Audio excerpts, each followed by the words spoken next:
આપણને બધાને ખબર છે કે સરગવો અનેક પ્રકારના ઉત્તમ ઔષધીય ગુણો ધરાવે છે. સરગવો એટલે કે મોરિંગા એ સુપરફૂડની કેટેગરીમાં આવે છે અને ખૂબ જ હેલ્ધી પણ છે. તો આજે આપણે સરગવા અને ટામેટાનો ખૂબ જ હેલ્ધી અને સાથે ટેસ્ટી પણ ખરો એવો સૂપ બનાવીશું. સૂપ બનાવવા માટે અહીં મેં 250 ગ્રામ જેટલો તાજો લીલો સરગવો અને 2 ટામેટાં લીધા છે. અહીં મેં સરગવાને પાણીથી બરોબર સાફ કરી લીધું છે ને હવે આપણે તેના એકદમ નાના નાના ટુકડા કરી લઈશું. સૂપ માટે સરગવો એકદમ તાજો લેવાનો અને આ રીતે થોડો જાડો અને દળવાળો લેશો તો એનાથી સૂપ પણ ખૂબ જ સરસ બનશે. આની ઉપરના રેસા છે એ થોડા હાર્ડ હોય છે એટલે એને કટ કરતી વખતે જ આપણે બને એટલા રેસા પણ દૂર કરતા જઈશું. સૂપ માટે અહીં સરગવાને પહેલાં આપણે બાફી લેવાનું છે. સારી રીતે બફાય એટલા માટે હું એને એક પ્રેશર કુકરમાં લઈ લઉં છું. 250 ગ્રામ સરગવામાં અહીં મેં 2 નંગ જેટલા ટામેટાં લીધા છે. અને અહીંયા આપણો સૂપ એકદમ બોરિંગ અને ફીકો ના લાગે એટલા માટે એની અંદર આપણે થોડું આદું પણ મિક્સ કરીશું. સારી રીતે ક્રશ થાય એટલા માટે આદુને આપણે આ રીતે થોડું બારીક સમારીને મિક્સ કરીશું. અને અહીં મેં 20 નંગ જેટલા તુલસીના પાન લીધા છે. સાથે થોડો ફ્રેશ ફુદીનો અને ફ્રેશ કોથમીર પણ મિક્સ કરી દઈએ. આ બધું મિક્સ કરવાથી સૂપનો ટેસ્ટ ખૂબ જ સરસ બનશે. અને બાફતી વખતે જ આમાં અડધી ચમચી જેટલી હળદર અને અડધી ચમચી જેટલું મીઠું પણ મિક્સ કરી દઈશું. હવે આમાં આપણે જરૂરિયાત મુજબનું પાણી મિક્સ કરી દઈએ. હું અહીં 1.5 ગ્લાસ છું. તો સૂપ બનાવવા માટે અહીંયા બધું એકદમ એકરસ થઈને સરસ રીતે બફાઈ જાય એ રીતે આપણે તેને બાફી લેવાનું છે. મીડિયમ ફ્લેમ પર આની આપણે 3 થી 4 વિસલ બોલાવી લઈશું.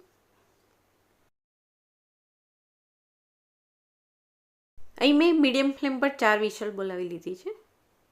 અહીં સરગવાને તમે તપેલીમાં પાણી નાખીને પણ બાફી શકો છો પણ આ રીતે કુકરમાં બાફી લેશો તો સરગવો એકદમ સોફ્ટ થઈ જાય છે. જો આ રીતે સરગવો બરોબર બફાઈ જશે તો એના રેસા પણ એનાથી ખૂબ જ જલ્દી છૂટા પડી જશે અને સૂપ પણ થીક બનશે. હવે કુકર ખોલી લીધા પછી આ બધું એકદમ ગરમ ગરમ હોય ત્યારે જ એની અંદર આપણે બ્લેન્ડર ફેરવીને આ બધું સરસ રીતે ક્રશ કરી લેવાનું છે. તો આ રીતે એકદમ ગરમ ગરમ હોય ત્યારે જ તમે ક્રશ કરી લેશો તો સરગવાના જે રેસા છે એ ખૂબ જ આસાનીથી છૂટા પડી જશે.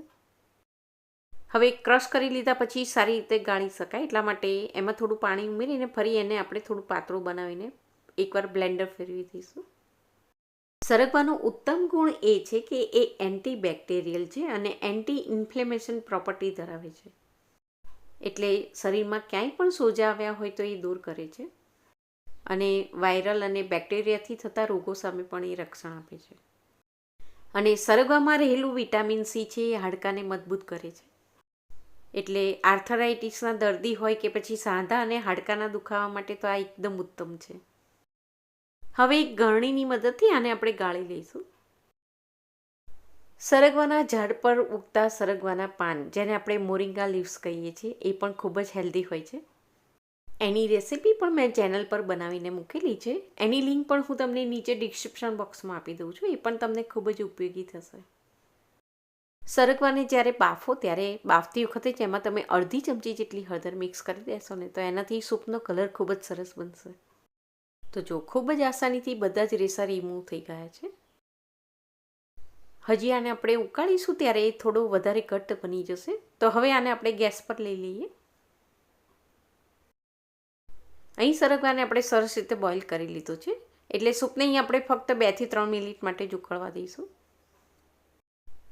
હવે અહીં સૂપને થોડો ટેસ્ટી અને સ્પાઇસી બનાવવા માટે હું આમાં અડધી ચમચી જેટલો જીરાનો પાવડર અને સાથે અડધી ચમચી જેટલો મરીનો પાવડર મિક્સ કરી દઉં છું.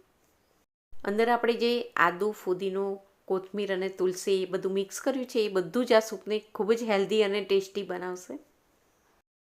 સરગવાને બાફતી વખતે જ આપણે તેમાં અડધી ચમચી જેટલું મીઠું મિક્સ કરેલું. એ પછી એમાં આપણે બીજું પાણી મિક્સ કર્યું છે એટલે હું અહીં બીજું અડધી ચમચી જેટલું મીઠું મિક્સ કરી દઉં છું. આની અંદર આપણે જે તુલસી, ફુદીનો, આદુ એ બધું મિક્સ કર્યું એ ખોરાકને પચાવવા માટેના ઉત્તમ એપિટાઇઝર છે. અને તુલસી અને આદુ એ બંને કફ મટાડવાનું પણ કામ કરે છે. એટલે શરદી કફમાં પણ તમે આ રીતે સૂપ બનાવીને પેશન્ટને આપી શકો છો. અને આનાથી સરસ ભૂખ પણ ઉકળે છે એટલે એને તમે ડિનર કે લંચની પહેલાં પણ સર્વ કરી શકો છો. ડાયાબિટીસના દર્દીઓ માટે પણ સરગવો ખૂબ જ ફાયદાકારક છે. એને પણ તમારા આહારમાં ચોક્કસ સામેલ કરી શકો છો. હવે સૂપને થોડો સ્મૂથ બનાવવા માટે આપણે તેમાં અડધી ચમચી જેટલું ઘી મિક્સ કરી દઈશું. તો હાઈ ફ્લેમ પર અહીં સૂપને મેં 3 થી 4 મિનિટ માટે જ બોઇલ કરી લીધું છે. અહીં આપણો સૂપ હવે તૈયાર થઈ ગયો છે, તો ગેસને હવે આપણે બંધ કરી દઈશું. અને ગેસ બંધ કરી દીધા પછી છેલ્લે હવે આમાં આપણે થોડું લીંબુ પણ નીચોવી દઈશું. એનાથી સૂપનો ટેસ્ટ બહુ જ સરસ બનશે. તો પ્લીઝ એને તમે સ્કીપ નહીં કરતા. તો અહીં આપણો ખૂબ જ હેલ્ધી એવો ડ્રમસ્ટિક ટામેટો સૂપ હવે તૈયાર થઈ ગયો છે. એને આપણે ગરમા ગરમ સર્વ કરીશું. તો સૂપ છે એને તમે કોઈ પણ સિઝનમાં ટ્રાય કરી શકો છો અને બીમાર વ્યક્તિને પણ આપી શકો છો. જરૂરથી ટ્રાય કરજો.